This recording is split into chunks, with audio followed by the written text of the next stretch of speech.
Hello అండి, నమస్తే అందరికీ. ఈరోజు కీమా కోఫ్తా కర్రీ చేస్తున్నాను.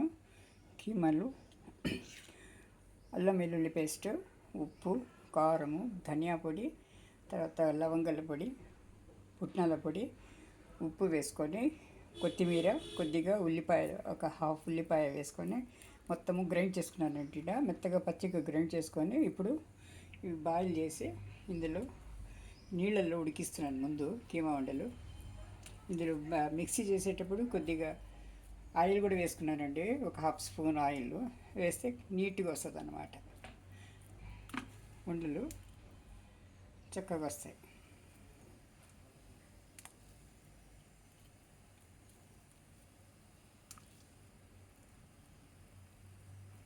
ఇలా తయారు చేసుకున్న తర్వాత ఒక 5 నిమిషాలు బాయిల్ చేయనివ్వాలి.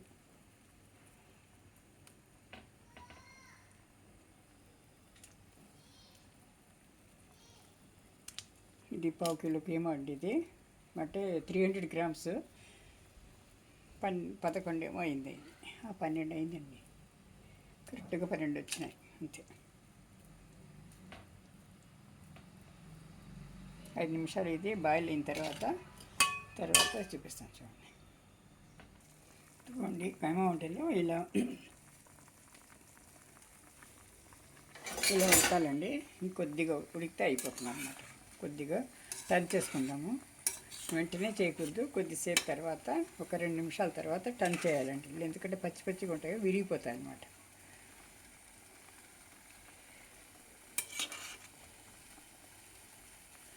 ఓకే, ఇలా కూడా చేసుకోవచ్చండి. ఇలా కూడా మనం కదిలేసినా అంటే కింద మీద ఈవెన్గా కుక్ అవుతుంది అన్నమాట. ఇది అవుతుందండి. అండి, అందరికీ నమస్తే. ఈరోజు కొత్త రకంగా చేస్తున్నాను. ఇది దొండకాయ అండి. దొండకాయ నేను ఎప్పుడో చదివాను. ఇది ఇలా నేనైతే ఇంతవరకు చేయలేదు. ఇదే ఫస్ట్ టైం నేను కూడా చేయడము. దొండకాయని కడిగేసుకొని బాగా ముక్కలు, పెద్ద పెద్ద ముక్కలుగానే వేసేసుకొని ఒక పెద్ద టమాటా వేసుకొని ఉప్పు, పసుపు, జీలకర్ర వేసి బాయిల్ చేసి పెట్టేస్తున్నానండి. ముందు బాయిల్ చేసుకోవాలి. దీనితో పచ్చి పులుసులాగా చేస్తారనమాట.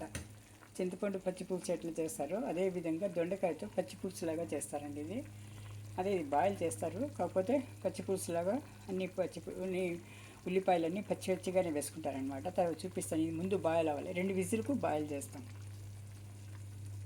ఇందులో కొద్దిగా కొత్తిమీర కూడా వేసేస్తున్నానండి. ఇది కొత్తిమీర కూడా వేసి కుక్కర్ మూత పెట్టేద్దాం. చూడండి, ఇలాగా ఇది ఉడుకుతూ ఉంది. దగ్గర వస్తుంది అనమాట. ఇది ఉడికెళ్ళగా ఇది కర్రీ చేసుకుందాం. ఇక్కడ ముందుగా లవంగము, చెక్క, చిన్న ఆకు, బిర్యానీ ఆకు, అంతేనండి. ఇది ఇప్పుడు ఉల్లిపాయలు,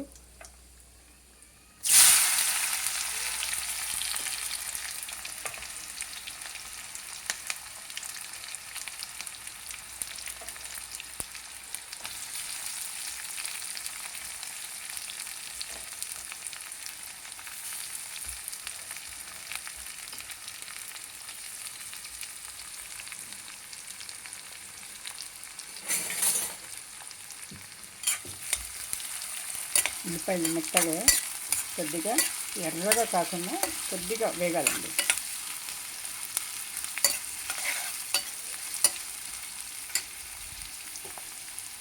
ఉప్పు వేసుకుంటే కొంచెం తొందరగా అవుతుంది.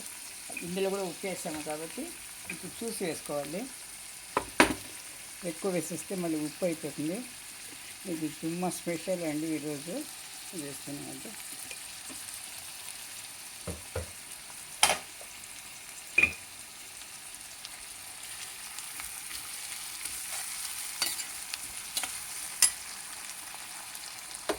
అందులో కూడా వేసాం కాబట్టి అల్లం వెల్లుల్లి పేస్ట్ ఒక చిన్న స్పూన్తో ఒకటి చాలు ఈ కర్రీకి సరిపడా.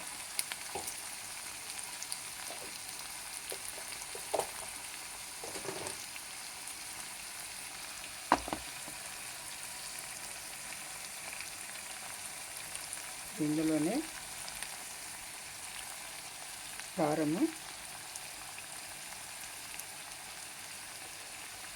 ధనియా పొడి, కొద్దిగా పసుపు, కొద్దిగా గరం మసాలా వేసుకుందాము, తర్వాత వేస్తానండి. అన్నీ వేగినివ్వాలి బాగా. ఇప్పుడు టమాటా పళ్ళు సగం హాఫ్ టమాటా అండి, టమాటా కూడా వేసుకుంటాం, ఎందుకంటే గ్రేవీ కావాలి కాబట్టి మనకు కోఫ్తాల్లోకి. ఇవన్నీ వేసుకోవాలండి. అన్ని మూత పెట్టేస్తే 2 నిమిషాలు అవుతుంది. ఎందుకని టమాటా అంతా మెత్తబడింది కదా. ఇప్పుడు పెరుగు వేసుకుందామండి. ఒక చిన్న కప్పు, ఒక కప్పుతోటి పెరుగు వేసుకుంటామండి.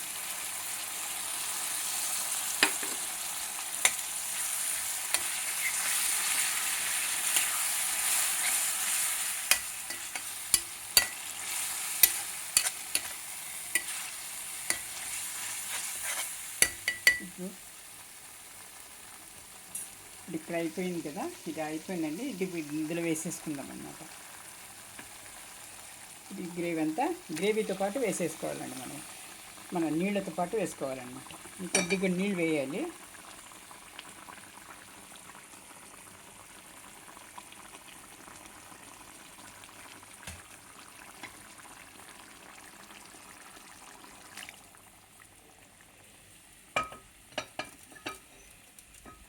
వేసాం కదా. ఇప్పుడు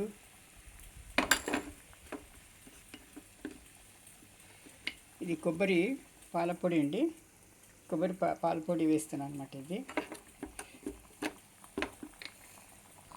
ఇదిగోండి తక్కరి అయిపోయింది. ఇప్పుడు ఒక 5 నిమిషాల వరకు మీడియం ఫ్లేమ్లో పెట్టి బాగా ఈ అన్ని మసాలాలు ఇవన్నీ ఈ ఉండలకి పట్టేట్టు చేసుకోవాలన్నమాట. కొత్తిమీర కొద్దిగా వేస్తాను, మళ్ళీ వేస్తాను. కొత్తిమీర ఎంత ఎక్కువ వేసుకుంటే అంత మంచిదండి, ఇది నాన్ వెజ్ కాబట్టి. ఇది మూత పెట్టేసి మనము ఒక 5 నిమిషాల వరకు అయిపోతే దగ్గర పడుతుంది. అప్పుడు ఆ కర్రీ రెడీ అన్నమాట. ఇదండి దగ్గర పడింది, కొత్తాలు అయిపోయినాయండి. కొత్త కర్రీ ఈ మాత్రం ఉంటే మనము చపాతీలకు ఇప్పుడు చల్లారిన తర్వాత కాస్త గట్టి పడుతుందండి. ఇది కొబ్బరి పాలు కూడా వేసాం కాబట్టి చల్లారిన తర్వాత కొంచెం గట్టి పడుతుంది. ఇప్పుడు కొత్తిమీర చల్లుకొని దింపేయడమే అండి, ఆఫ్ చేయడము. కోఫ్తా కర్రీ, కీమా ఉండల కర్రీ రెడీ అన్నమాట.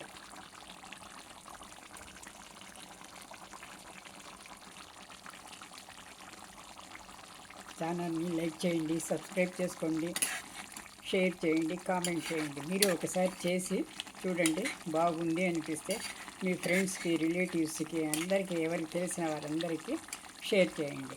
థ్యాంక్ యూ ఫర్ వాచింగ్ అండి. ఇంతవరకు ఛానల్ వంటకాన్ని ఇంతవరకు ఓపికగా చూసినందుకు మనస్పూర్వకంగా ధన్యవాదాలు తెలుపుకుంటున్నాను. Thank you. ఇలా బాయిల్ చేసి పెట్టుకున్నాం కదా 2 విజిల్కి. ఇప్పుడు ఇది పూర్తిగా చల్లారాలి. చల్లారిన తర్వాత ఇందులో నీళ్ళంతా తీసేసి చక్కగా చేతితోటే చక్కగా పిసుక్కోవాలండి మెత్తగా. చింతపండు గుజ్జు పిసుకుతాం చూడండి, అలా పిసుక్కోవాలి మెత్తగా. చూపిస్తాను నేను, చూడండి ఇలా మెత్తగా పిసుక్కోవాలన్నమాట. పచ్చిగానే పచ్చిమిరపకాయలు, కొత్తిమీర, ఉల్లిపాయలు,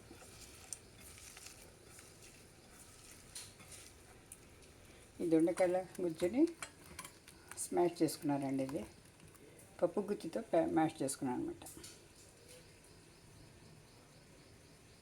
ఇదిగోండి చింతపండు గుజ్జు ఇలా వేసుకున్నాను. పచ్చిగానే ఉల్లిపాయలు, కొత్తిమీర, పచ్చిమిరపకాయలు సన్నగా తరిగి ఇప్పుడు మొత్తం కలిపేసుకుంటున్నాను అనమాట. ఇది రుచి చూసుకొని చివరకు ఒక తాళింపు వేసుకోవాలి, అంతే అండి. ఈ పోపు ఉంటుంది కదా, ఈ పోపు దినుసులు, సింపుల్ పోపు దినుసులు ఇంత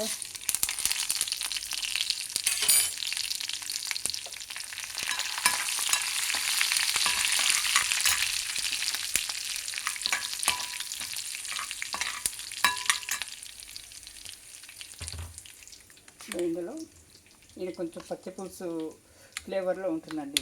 ఈ విధంగా ఇది దొండకాయలు చాలా ఫ్లేవర్స్, ఖనిజ పోషకాలు ఉన్నాయి, వంటికి చాలా చాలా మంచిదండి ఇది.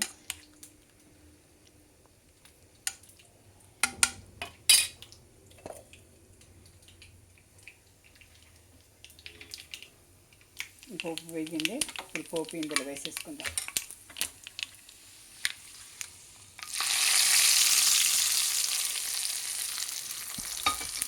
అయిపోయిందండి. ఇది కొత్త రకంగా తయారు చేశాను. ఇది చూడండి, మీరు కూడా తయారు చేసి ఛానల్ని లైక్ చేయండి, సబ్స్క్రైబ్ చేసుకోండి, షేర్ చేయండి, కామెంట్ చేయండి. మీరు ఒకసారి చేసి చూడండి. మంచి ఖనిజ పోషక విలువలున్న దొండకాయ అండి. దొండకాయని చెప్పి తీసి పడేయకండి. దొండకాయలో చాలా పోషకాలు ఉన్నాయి. మన డాక్టర్ గారు చెప్తే విన్నాను నేను. చూడండి, ఇలాగే పచ్చి పులుసులాగే ఉంటుందన్నమాట. ఇది సేమ్ ఇదనమాట. కాకపోతే టమాటాలు దొండకాయలు బాయిల్ చేసి కలుపుకున్నాం అనమాట. మొత్తం ఇదేనండి. థ్యాంక్ యూ ఫర్ వాచింగ్ అండి. Thank you.